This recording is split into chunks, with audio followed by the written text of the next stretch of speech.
Hey Jump Warriors, it's SuperHollers and we finally hit 1,000 subs. Before we start the video, I want to thank you guys for taking the time to watch my videos, because it really does mean a lot to me. With that said, this special was specifically made for you guys, so I hope you guys enjoy it.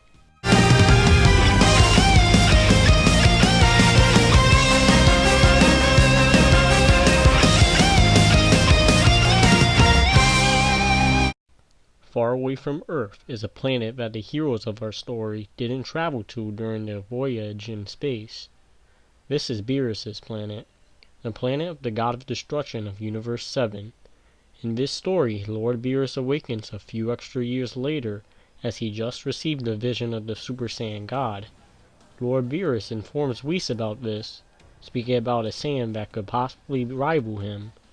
Whis is somewhat intrigued by the Saiyans, as he's been watching them for many years now, and he tells Lord Beerus that they now reside on the planet known as Earth. Wanting to find the Super Saiyan god, Beerus has Whis take him to Earth where he can meet this so-called Super Saiyan god. During this trip, they notice that negative energy is beginning to tear the universe apart, and Whis informs Beerus of what's currently happening on Earth. On Earth, the situation had become dire, as the battle against Omega Shenron continued. Goku is on the verge of defeat, as Omega Shenron launches an energy ball in an attempt to destroy the planet. Goku of course doesn't allow this to happen, as he tries to stop the attack, but is instead consumed by it, leaving him in a giant crater. Omega Shenron thinks that he's killed Goku and that the universe is doomed, but that's when he notices the small Saiyan rise up from the ground. Omega Shenron is astonished, thinking that Goku shouldn't be able to move anymore, but is still cocky as he throws another energy ball at Goku, yelling that it will be more than enough to finish him off. As the energy ball approached Goku, he simply brushed it aside into the sky by waving his hand as the attack went into space. Back in space, still far away from Earth, Beerus and Whis see the attack as it approaches them, and they easily shove it off with little effort. Again, Omega Shenron has no idea how Goku is doing this, but before he could do anything else, Goku is out of the crater and suddenly in front of him, as a barrage of punches land on him, which stuns the Shadow Dragon. Unable to do anything, Omega Shenron attempts to fight back, but Goku dodges every single attack he throws before delivering a gut punch to the Shadow Dragon, and following up with a kick that sent Omega Shenron flying into the crater where Goku had been. These attacks rendered the Shadow Dragon briefly unconscious, as they were far too much for him to take, but he woke up a few moments after landing on the ground as he slowly began to get back up, but turned his head to see Goku charging a Kamehameha. With a roar, Goku unleashed a Kamehameha, as Omega Shenron was unable to do anything and was disintegrated by Goku's Kamehameha. After Omega Shenron's defeat, Goku fell to the ground unconscious as his friends and family came to him. They didn't know what Goku had done, but were glad that Omega Shenron was finally defeated. With the Shadow Dragons gone, Shenron appeared as he healed Goku, and was waiting for him so they could get rid of all the negative energy. However, before any goodbyes could be made, the god of destruction known as Lord Beerus and his angel Whis arrived on Earth beside them, as Shenron and Vegeta were in shock to see Lord Beerus. With all the commotion about the negative energy and the fight with Omega Shenron, the old Kai hadn't noticed that Lord Beerus woke up, and he told everyone not to anger him as he was far stronger than Omega Shenron, leaving everyone in shock, which included Goku. Beerus then told everyone to calm down as he explained to them that he was there to find the Super Saiyan God. None of the Saiyans knew of the Super Saiyan God, but Beerus noticed Shenron was there, and told the dragon to tell him, as Shenron went on to explain the story of the first Super Saiyan God, and how the ritual to become one was. With this information acquired, Beerus demanded that they make a Super Saiyan God, or he will destroy the Earth. Knowing that he was stronger than Omega Shenron left them with no choice, as Goku really didn't know yet how to access the power he had used against Omega Shenron, and knew that Super Saiyan 4 wouldn't be enough against Beerus. Everyone complied with Beerus as they had more than enough Saiyans to perform the ritual anyways. Goku, Vegeta, Gohan, Goten, Trunks, and Pan all performed the ritual as Goku's body changed, and he became a Super Saiyan God. Goku didn't really seem like he changed too much, but now that he was a Super Saiyan God, he was excited that he get a chance to fight against Beerus.